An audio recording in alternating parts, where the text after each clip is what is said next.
Okay, we're ready. All right, good evening. I'm going to call this Board of Selectmen meeting for May 11th to order at, looks like it's 5:31 p.m. and we're going to start by saluting the flag. I pledge allegiance to the flag of the United States of America and to the republic for which it stands, one nation, under God, indivisible, with liberty and justice for all. Amen. So the reason why we're here tonight, we're kind of off cycle here with this meeting. We had a couple of things we wanted to focus on, the most important one being, as people know from a couple of meetings ago, Nancy Wrigley has announced her retirement, so we want to get moving on the recruitment process. We talked about it in the last meeting, how we've engaged Municipal Resource Incorporated, and we have a representative from MRI with us tonight, Alan Gould, who's the town's worked with before. So we wanted to talk to him a little bit. And just so the residents know, a lot of what we're going to do in recruitment, we can do publicly, but as we get further down the line with specific candidates and stuff like that, some of it will be non-public, as HR things should be, at least in my opinion, and the legislature allows us to do that. So, Alan, we have that microphone, right, Diane? So, Alan, welcome. Thank you for coming to Newton tonight. Well, good evening. Thank you. Good evening. So, we talked. I don't know if you can give us kind of the Reader's Digest version of what you guys do. It's the assistance package, right, is what you call it, and what you would be doing for the town with the assistance package. Right. So we offer a comprehensive package, which is soup to nuts. It's a fixed price. It's, it can generally be between $16,000 and $23,000. For smaller communities, we offer what we call an assistance package, where we pretty much function as your HR department.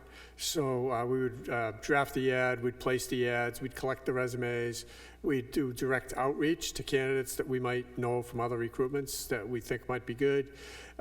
We could send out essay questions after we score the resumes. We would do preliminary screenings and then do some phone interviews with the best candidates. And at that point, we really kind of kick it over to you folks and say, we're happy to come in and facilitate your interviews. We'll prepare you for the interviews. We can do a background if you select a candidate. So that's pretty much how it works. And typically those recruitments are costing $4,500 or sometimes less. But it all depends on how many candidates we have and the quality of the candidates. Because if we get to the end of 30 days and there's just nobody in the pool, or we get some folks to you to interview, and there's nobody there that you like or that's qualified, then we just kind of have to keep on going. And these are brutal times right now for hiring in municipal, most positions in a municipality right now. I think we have 17 recruitments going right now, and in the last 5 days, I think we've been asked for 4 proposals from other communities. So it's just ridiculous out there. So I guess if I could use a real estate metaphor, and I think I have this the right way, it's a buyer's market. Would that be? Absolutely, yes. Yeah, that'd be reasonable. Charlie's a realtor, he knows what I'm talking about. So it's kind of like if you've got to make your house as marketable as possible so they don't go buy the neighbor's house or whatever. Right. So I think we have a good town here and a good job, but a good position for somebody to take on, but we're going to have to do a lot of thinking about marketability and what are some things that because I guess you said you just did a placement for a town administrator, and what do you see that's working for towns and what's not working for towns? Well, the numbers will scare you. Yeah, I'm sure. So, just to give you some samples of recent ads that we've had, we just recently did Atkinson, and that was posted at 105. Brookline, New Hampshire, community of 5,600, that's posted at 110. Now, you're very close to the border of Massachusetts border, so you're in the same geographic pool. Somebody that's applying that would be able to apply for this job could also apply for a job in Massachusetts, probably. Berlin, Mass, community of 3,100, that's posted at 150,000. Lincoln, New Hampshire, community of 1,600. They have the tourist influx at different times of the year, posted at 105. Sherborne, Mass, 4,400 population, was posted at 140 to 170. Wyndham, New Hampshire, we just finished. That's a 16,000 population. That went at 130,000. And Berwick, Maine, we did last fall. That's a community of 8,000, and that was posted at 120,000. Can I ask a quick question for the minutes? Are you talking, this is the salary range that they? Yep. Yes, so Okay. the salary that when we post the salary in an advertisement, I always push the towns and cities to say salary range 2, to put the top of the range in there. Doesn't mean you're necessarily gonna start at that. You may have to, or if you find exactly the right person, that may be where you're gonna need to start to get that person. But people won't leave unless they know that there's growth. So if I was someplace and I was getting 85,000 and you advertised the position, at 85,000, I wouldn't have any interest in moving, right? But if I'm already maxed out where I am at 85 and I see that your position could be, 95 or 98, I might move knowing that I have another $10, $12, $13,000 in growth over a few years. So that's why I like to post the top of the salary. And let's face it, we need to get the candidate's attention because it's the buyer's market. Now, is this salary or is this hourly? So, well, you could do it either. We always post it as salary, but, it's easy enough to take an hourly wage and annualize it by multiplying it times 2080. But, for the position that you're looking for, typically those are salaried positions. Okay. For sure. Yeah, and I think what we've talked about as a board and stuff is when we, if you took a look at the job description for this position just 20 years ago, it's going to look a lot different than the job description today. The technology's changed, the town has grown and all that stuff. So you had mentioned earlier, like you can help us take our current job description and mold that to be, more direct as to what the job entails, and also, be more marketable, I guess, is what we'd be looking for. For sure, and I took a quick look at, as you sent it to me earlier this week, and, there are some challenges in there, because kind of the old days, we had somebody that did a whole bunch of different things, and I have a whole cadre of people that work for us. I think right now I have 3 or 4 town and city managers out that are filling interim positions, and it'd be really tough to fill this spot, given the job description that you have. So I think that that's something we're gonna have to talk about at some point, because that matters to us, because we wanna find somebody with those skill sets that you need. Just as an example, there's town administrator, and then there's usually finance administrator. Mm-hmm. By this job description, it looks like those are both one person, which is relatively hard to fill, because people either take one path or they take the other path. Years ago, it kind of grew up around, somebody came into it and then it grew up around them. Mm-hmm. But that just doesn't happen as much anymore. And, the candidates we're seeing are typically, most people in this industry are retiring out. They don't want to look back. They just want to be done with it. COVID has been tough on people. The polarization, I think, that we see nationally and locally has been tough on municipal managers. So they're kind of fleeing. And I've been talking about it for a number of years now. There's this whole void of people behind people that are my generation. They just did not come into local government management because there were better paying jobs in the private sector. So, but maybe that started changing 5 or 6 years ago. People were drawn back towards the public sector, but those people don't have the experience because they've only been out of school maybe a few years. Maybe they've done an internship, maybe they've been an assistant here or there. That's what we're seeing. So if you want to attract somebody with the experience that you need to offer something better than what they have where they are. That could be geography. You're closer to where they want to be. They don't want to commute. They don't want to spend the fuel.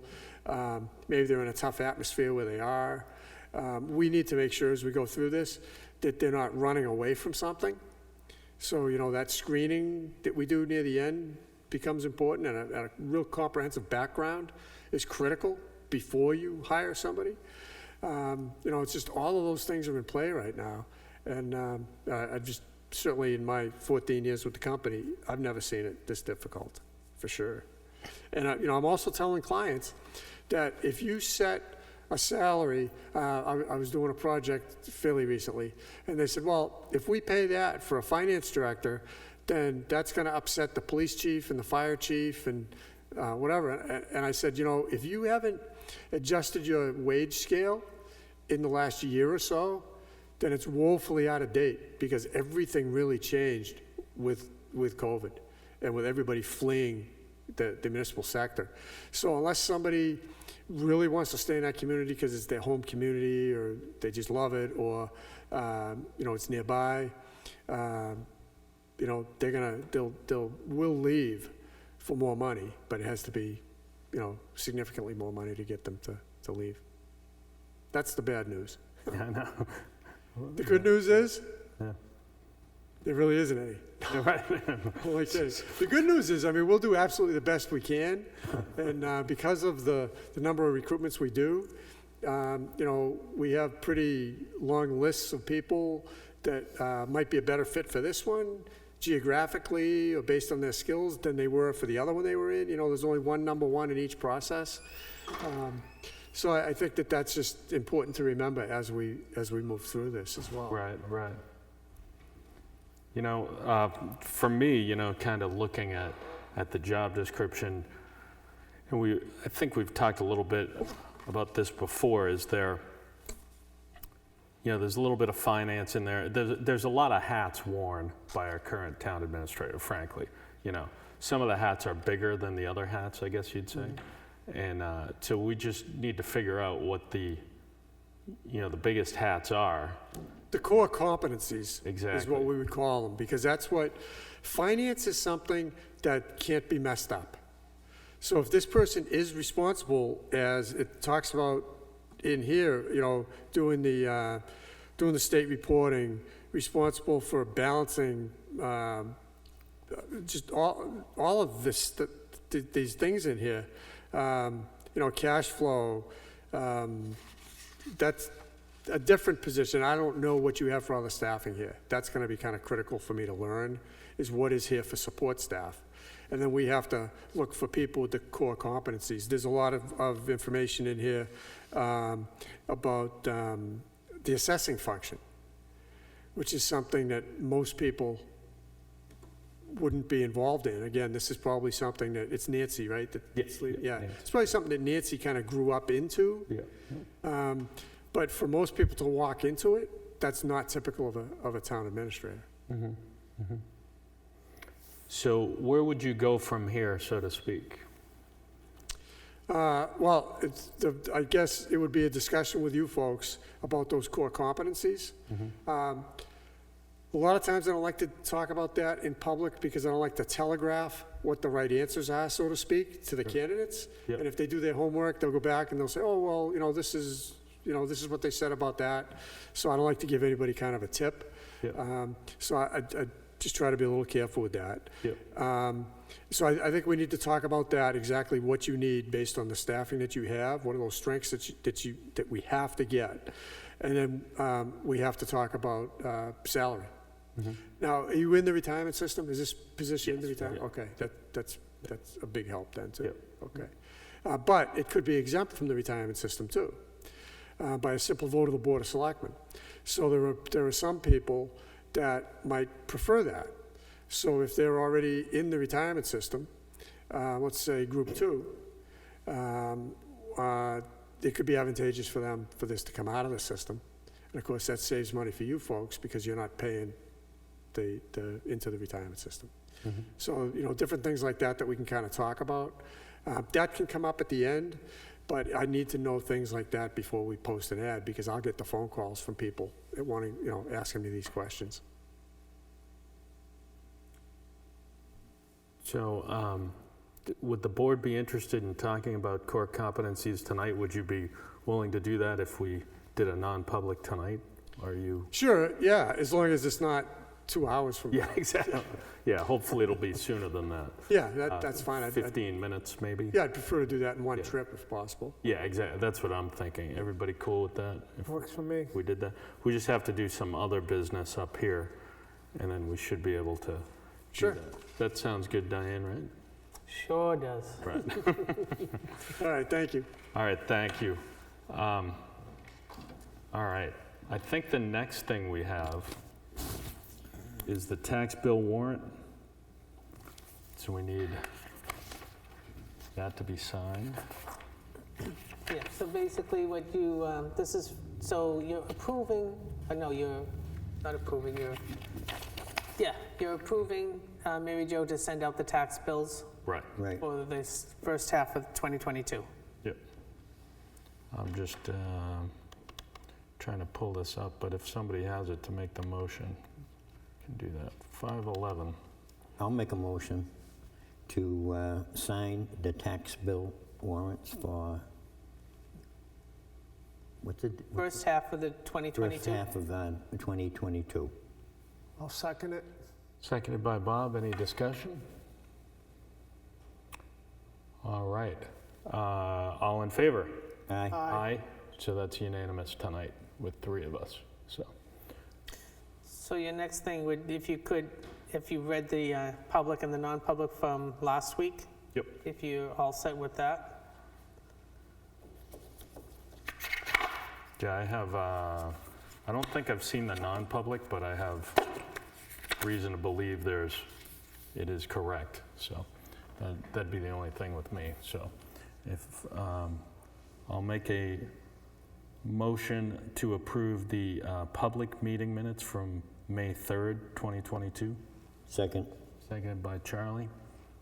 Any discussion? All in favor? Aye. And I'll make a motion to sign the non-public meeting minutes from May 3rd, 2022.